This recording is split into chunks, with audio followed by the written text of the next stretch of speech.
Welcome to the Flatland Challenge. In simple words, Flatland Challenge is about multi-agent reinforcement learning on trains. Flatland is a simulated environment that we design in which little trains go about their day by going from point A to point B without hopefully not causing a lot of trouble along the way by colliding with other trains or causing a lot of delay. More generally, our goal is to benchmark and improve the planning of dense traffic on complex railway networks. We are collaborating with the national railway companies of Switzerland, Germany and France. Let's consider a concrete example. Here, you can see a small railway network with multiple trains moving around it. The goal is to move all the trains from their starting points to their destinations as fast as possible. That's actually a hard problem, especially as you add more and more trains and you consider larger and larger grid environments. We have been working on this problem for the past 2 years, and we have gathered a lively community of researchers from all around the world. The Swiss Federal Railway network, with more than 10,000 train runs every day, with trains running as close as 90 seconds behind each other, is one of the most complex traffic networks in the world. Such a network is, of course, very fragile, and minor disturbances can lead to catastrophic events that affect the whole network.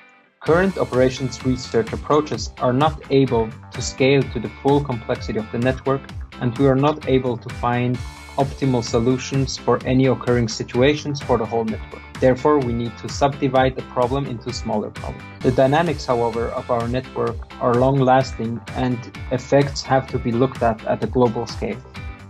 We therefore look at new approaches such as multi-agent reinforcement learning, where we believe we can scale up to the full size of real-world problems, and with a short inference time also find solutions in real time that can then be re-optimized all the time, and therefore we can react to any occurring situation, be it minor or major delays in our network. Why are we pushing for RL-based approaches? Traditionally, this problem is approached by using operations research-based approaches. But we firmly believe that RL can solve or at least help solving this problem in the long run. We are waiting for the AlphaGo moment, the point at which RL starts taking over. This may require some combination of operations research and RL in the meantime, but until then, we want the Flatland Challenge and the Flatland Benchmark to be the ImageNet-like leaderboard for planning dense traffic. This is why we have built a clear long-term benchmark of operations research versus RL solutions in this particular challenge. Let's now talk about how the submissions were evaluated. Two things were taken into account. One, how fast the trains would reach the destination in terms of number of time steps. This is common. Second, how fast the next step would take to be calculated. This is less common, but in the real world, it's important to be able to react to changes quickly, which is why we included it. In practice, each submission had to go through multiple environments, one after the other. In the beginning of the evaluation, the environments are very small with only a few agents, but as the evaluation progresses, the environment gets exponentially larger with exponentially more agents.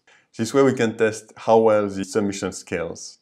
And the idea is that you get some points for each environment that you solve.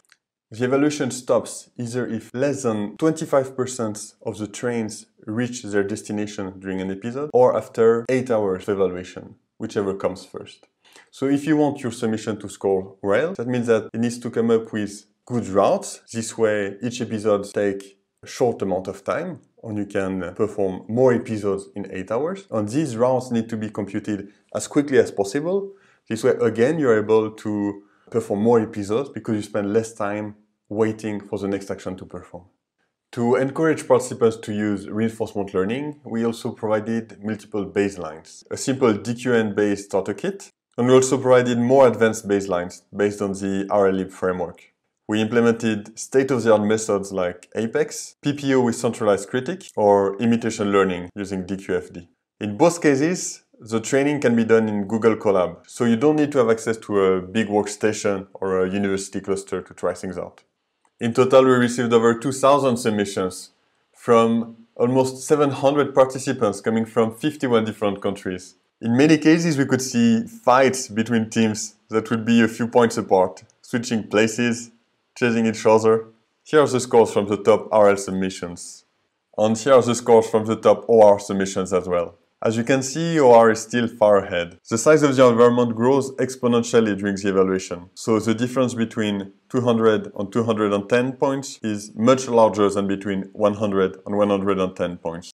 We have seen some very innovative ideas and approaches. For example, one of the big questions when designing a solution is the observations that your agents will use. The agents can use global observations, meaning that each agent can have a bird's eye view of the whole network. But in a lot of cases, that's not what you want, because it's challenging to learn a policy from so much information. So what most people use is some kind of tree observation, where each agent can see a few intersections ahead in all directions. As an alternative to that, one participant came up with the idea of a Flatland Symphony. The idea is that each agent can listen to neighboring trains, with the sound being affected by each of the other train on intersection on the way. Another very impressive contribution is a visualization tool. Instead of competing to reach higher scores, this participant investigated how to analyze the existing solutions. We are very excited about the community that we have managed to build around the Flatland Challenge. And it has been a thrilling experience organizing this competition and engaging with the community members to help improve it. Reinforcement learning for traffic planning has a long road ahead, and we hope the Flatland benchmark acts as a guiding North Star for all researchers working on this problem. Some community members have even started working on extending Flatland to support other use cases like plain ground movements and whatnot. We congratulate all the winners of this competition and sincerely thank SBB, Deutsche Bahn and SNCF for their continued collaboration on this problem. We thank NVIDIA for extending prizes for the top participants. And finally, this is not the end of the Flatland competition. We really want to have Flatland as an ongoing benchmark. We would be announcing a new iteration of Flatland in context of AMLD at EPFL in Switzerland. And we will hopefully be back again next year as well as a NeurIPS competition. Thank you so much.